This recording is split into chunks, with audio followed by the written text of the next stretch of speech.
Hi, Councilwoman Seaman here, and I'm here with Chief Freeman. I'm so glad to see you. It's been a while. And we're here to talk to you about pet safety.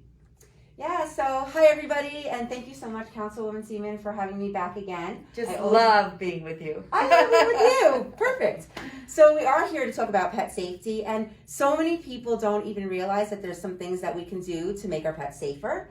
And most of the people that own pets love their pets, and they treat them like family members, right? That's right. So why wouldn't we want to give them the best information so that they know, especially in our heat and our hot temperatures right now, how they can make them work the best, or how they can be the best for them, and make sure that they're taking care of them.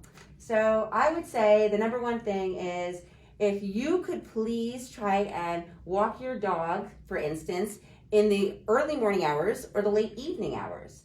And the way to tell if it's too hot, one really good way to tell is, truly, if you wouldn't walk on the pavement, don't allow your animal to walk on the pavement. And just to be safe, they can buy those little shoes for the dogs, right? The little foot shoe. I don't know what they're called. They're little booties. But if they have to wear booties, they shouldn't be walking them at that time.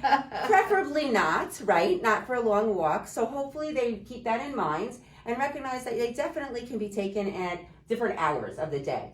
Also, the heat of the sun can definitely sunburn them, which is something that's very interesting. So I would say, based on if you're long-haired or short-haired dogs, they could overheat or get sunburned based on the breed of the dog. So I would check with your vet to see if your dog is more proponent to get sunburned, and then handle it accordingly, right? Maybe you don't want to take them out at a certain time. Maybe you want to have them groomed or not groomed based on the length of their hair and what the vet recommends for that breed.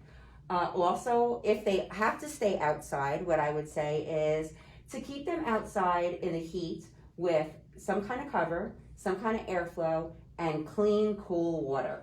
So if animals have to be outside and there's no other choice but to keep them there, then that would be the best thing that you can do, is make sure that they have that so that there's airflow in an area, a shaded cover area, and cool and clean water. So those are a couple of things. Those are great things for people to really pay attention to.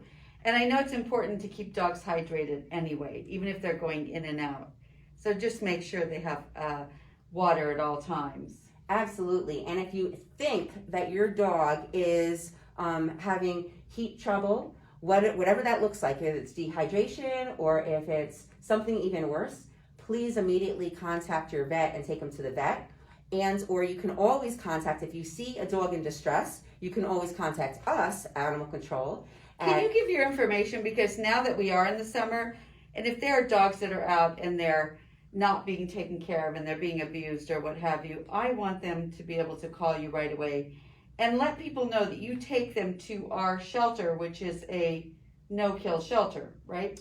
So maybe let people know how they can get a hold of you, because now is the time where you might see a dog who needs water or food, and I want to make sure they get to the right place. Yeah, so if there's serious concerns where you think that a dog is in jeopardy for their life, 702-229-6444, and you can use option number 2, and that'll get you to Animal Control.